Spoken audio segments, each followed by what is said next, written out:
উত্তম সন্তান দানকারী, ঠিক কিনা? আল্লাহ তাআলা সন্তান দেন, এজন্য আপনি দোয়া করবেন, এই দোয়াগুলো পড়বেন। রব্বি হাবলি মিনাস সালিহিন, আমার সাথে সাথে আওয়াজ করে পড়েন, রব্বি হাবলি মিনাস সালিহিন। কেউ বাদ যাবেন না, আওয়াজ করে সবাই পড়ুন, রব্বি হাবলি মিনাস সালিহিন। এর অর্থ হচ্ছে, হে আল্লাহ, আপনি আমাকে নেককার সন্তান দান করেন। আওয়াজ করে পড়েন আমিন।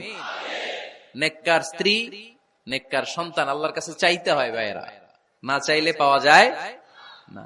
তাহলে 1 নম্বরে ভালো মায়ের ব্যবস্থা করলাম সন্তানের জন্য, 2 নম্বরে আমরা আল্লাহর কাছে দোয়া করলাম, 3 নম্বরে আল্লাহ দোয়ায় সাড়া দিলেন, আল্লাহ ছেলে বা মেয়ে কিছু একটা দিলেন, তখন শুকরিয়া করবেন কার? নাকি না শুকরি করবেন?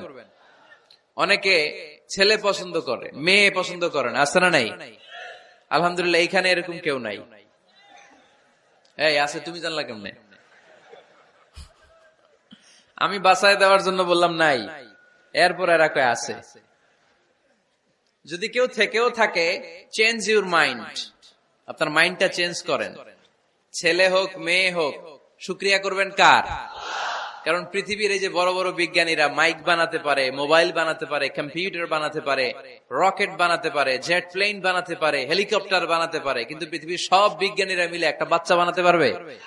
একটা সন্তান বানাতে পারবে? আর্টিফিশিয়াল মাঝে মাঝে রোবট বানায়। একটা রোবট আসছিল আমাদের দেশে, সোফিয়া নামে, মনে আছে? এরকম আরো ডেভেলপড রোবট তারা বানিয়েছে, কিন্তু এগুলোও কাজ করে না। এদিকে যাইতে কইলে মাঝে মাঝে ওদিকে চলে যায়। আর এগুলোর সিস্টেম সফটওয়্যার ভিতরে ঢুকাই দিতে হয়, সফটওয়্যারে যা, এর বাইরে কিছু বলতে পারে না। তাহলে গোটা বিশ্বের সবগুলো রোবট এক জায়গায় রাখলে আল্লাহর দেয়া একটা মানুষের ব্রেনের সমান হবে? এই পৃথিবীর সবচেয়ে পাওয়ারফুল কম্পিউটারের নাম হচ্ছে দি ক্রে 1 সুপার কম্পিউটার। আমেরিকার মিলিটারি বেজে বিভিন্ন ম্যাথমেটিক্যাল ইকুয়েশন ড্র করার জন্য এই কম্পিউটার তারা ইউজ করে। এরকম 10,000 সুপার কম্পিউটার মিলেও একটা হিউম্যান ব্রেইনের সমান হবে না। চিল্লায় পড়েন সুবহানাল্লাহ। তাহলে ছেলে হোক মেয়ে হোক, শুকরিয়া করব কার? অনেকে ছেলে হইলে মহা খুশি, পাড়ার সবাইরে মিষ্টি খাওয়ায়, মেয়ে হইলে খুশি হয় না, আছে না নাই? এরকম করবেন না, কারণ আপনার হাতেও নাই, আপনার বউয়ের হাতেও নাই। কার হাতে? তো যেটা আল্লাহর হাতে, এটা নিয়ে আপনারা তো টেনশন কেন? আল্লাহর হাতে ছেড়ে দেন না। আবার অনেকে টানা ছেলে হইতেছে, 1 2 3 4, খালি দোয়া করে আল্লাহ একটা মেয়ে দাও, মেয়ে দাও। 5ম হইছে আবার ছেলে আছে। আবার অনেকের টানা মেয়ে হইতেছে, 5টা মেয়ে, খালি দোয়া করে আল্লাহ একটা ছেলে দাও। 6বার হইছে মেয়ে। এটা আমার হাতেও নাই, আপনার হাতেও নাই, ডাক্তারের হাতেও নাই। কার হাতে? তো যারটা যার হাতে, এর হাতে ছেড়ে দেন। পারবেন নাকি না শুকরি করবেন? আল্লাহ বলে, খবরদার, দুনিয়ার সবাই অনেক কিছু বানাতে পারে, অনেক কিছু তৈরি করতে পারে, কিন্তু একটা সন্তান দিতে পারে না। তুমি 6টা ছেলে পাওয়ার কারণে না শুকরি করো, মেয়ের জন্য আমার বিরুদ্ধে কথা বলো। এমন অনেক দম্পতি আছে 20 বছর কেঁদে কেঁদে জীবনটারে শেষ করে দিল। আমি এমন পরীক্ষায় ফেলেছি, একটা সন্তানও তাদের দেই নাই। আল্লাহ অনেকের কিছু দেন নাই। ছেলে দেয় কে? সবাই বলতে হবে, ছেলে দেয় কে? মেয়ে দেয় কে? ছেলে মেয়ে দুইটাই দেয় কে? আবার কাউরে ছেলেও দেন না, মেয়েও দেন না, তিনি কে? এজন্য তিনি বললেন, ইয়াহাবু লিমান ইয়াশাউ ইনাসান ওয়া ইয়াহাবু লিমান ইয়াশাউ যুকুর আও ইউযাওয়িজুহুম যুকরানান ওয়া ইনাসা ওয়া ইয়াজআলু মান ইয়াশাউ আকীমা ইন্নাহু আলীমুন কাদির। পড়েন সুবহানাল্লাহ।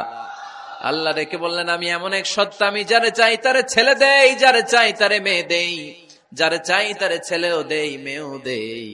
আমি এমন এক সত্তা, যারে চাই না তারে ছেলেও দেই না, মেয়েও দেই না। তিনি কে? তিনি দেন। এজন্য শুকরিয়া করবেন কার? 3টা চলে গেল, ছেলে হোক মেয়ে হোক, শুকরিয়া করব। 4 নাম্বার, ছেলে দেখ মেয়ে দেখ, সন্তান হওয়ার সাথে সাথেই ছেলের কানে বা মেয়ের কানে আজান দিতে হবে। কে দিতে হবে? আজান দিতে হবে। দেন না আপনারা? দিবেন নাকি? ইমাম সাহেব হুজুর আসবে, তারপরে দিবে, বসে থাকেন? খতিব সাহেব হুজুর না আসলে তার আজান দেওয়া যাবে না, বড় হুজুর না আসলে তার দেওয়া যাবে না, এরকম না। মুসনাদে আহমদ ইবনে হাম্বলের হাদিস, ফাতেমা রাদিয়াল্লাহু তাআলা আনহার প্রথম সন্তান ইমাম হাসান রাদিয়াল্লাহু তাআলা আনহু, আল্লাহ রাসূলের নাতি ইমাম হাসান যখন জন্মগ্রহণ করলো, বিশ্বনবী নিজে এসে হাসানকে কোলে নিয়ে হাসানের কানের সামনে আযান দিয়েছেন। আযানা রাসূলুল্লাহি সাল্লাল্লাহু আলাইহি ওয়াসাল্লাম আলা উযুনাইল হাসান হিনামা ওয়ালাদাতহু ফাতিমাতু বিসসালাহ। বিশ্বনবী নিজে আযান দিয়েছেন। আযান দিতে পারেন আপনারা? পারেন না সবাই? আল্লাহু আকবার, আল্লাহু আকবার, আল্লাহু আকবার, আল্লাহু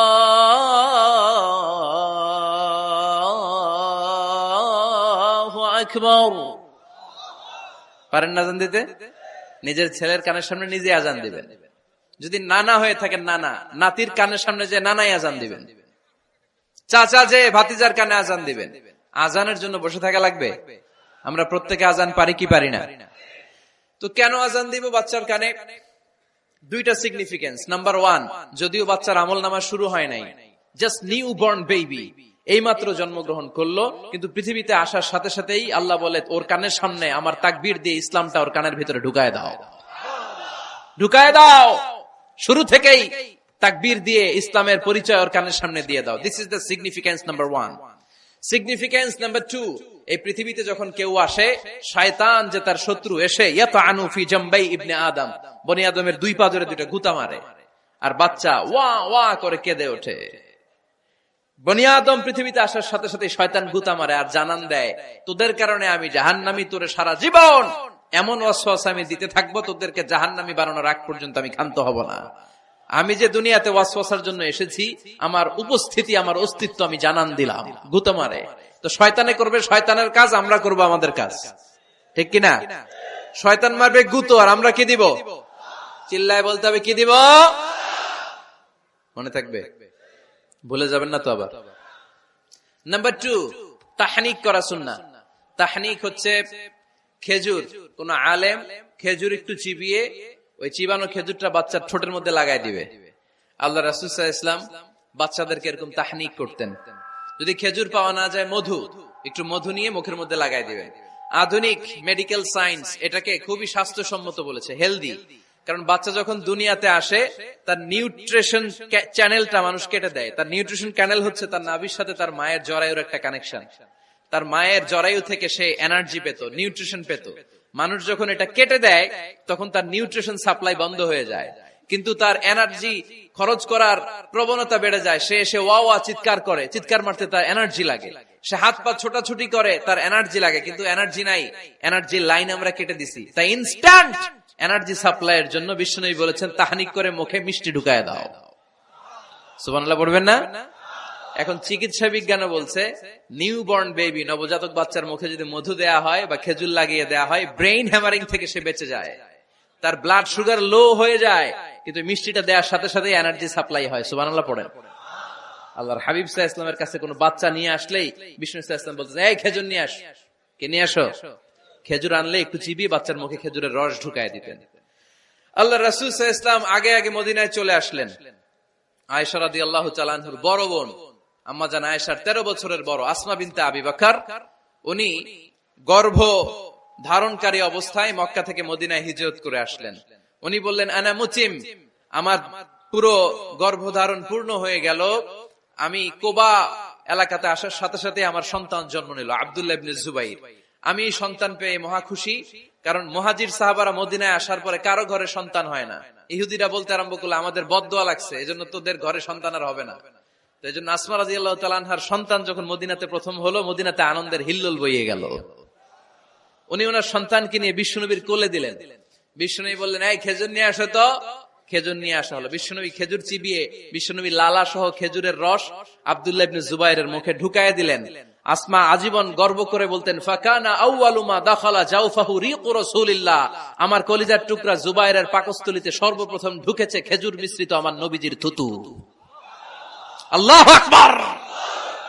এজন্য নবজাতক বাচ্চাদেরকে আলেমদের কাছে নিয়ে গেলে দেখবেন আলেমরা খেজুর নিয়ে বাচ্চার মুখের মধ্যে লাগায় দেয়। বাচ্চাটা সুস্থ রাখে কে? তাহলে আমার বাচ্চা দুনিয়াতে আসলে আমি আজান দিলাম, তাহনিক করলাম, এরপরে বাচ্চার যখন বয়স 7 দিন, কয় দিন, তখন আকিকা দিতে হবে। কি দিতে হবে? আকিকা দেন আপনারা নাকি কুরবানির জন্য রাইখা দেন? হ্যাঁ, অনেকে রেখে দেখে কুরবানির সাথে মিলাইয়া দিব। ফিকহি মাসালা এটা জায়েজ আছে, কিন্তু উত্তম হচ্ছে সপ্তম দিনে দেয়া। কোন দিন মনে থাকবে আপনাদের? কততম দিনে আকিকা দিবেন? সবাই বলতে হবে কততম? কুল্লু গোলাম রহিনা চুম্বি আকিকা তুযবাউ আনহু ইয়াউমা সাবিহি। সপ্তম দিনে আল্লাহ রাসূল সাল্লাল্লাহু আলাইহি ওয়াসাল্লাম ইমাম হাসান আর হুসাইন রাদিয়াল্লাহু তাআলা আনহুমা এই দুই নাতির আকিকা বিষ্ণু সাল্লাল্লাহু আলাইহি ওয়াসাল্লাম সপ্তম দিনে ছাগল দিয়ে দিয়েছিলেন। পড়েন সুবহানাল্লাহ। আনিল গোলামি শাতান ওয়া আনিল জারিয়াতি শাত। ছেলে হলে দুইটা ছাগল। ছেলে হলে কয় ছাগল? মেয়ে হলে কয় ছাগল? দিতে রাজি আছেন তো? দিয়ে দিবেন। আকিকা দেওয়ার পরে সুন্দর নাম রাখবেন। যেদিন আকিকা ওই দিন নাম। ইউদআউনা ইয়াউমাল কিয়ামাতি বিআসমাইকুম ওয়া আসমাই আবাইকুম। কিয়ামতের দিন আল্লাহ তাআলা তোমাদের নাম ধরে তোমাদের বাবার নাম ধরে ডাকবে। আল্লাহ বলবে মিজানুর রহমান ইবনে আলী আহমদ ইবনে জাইনুল আবিদিন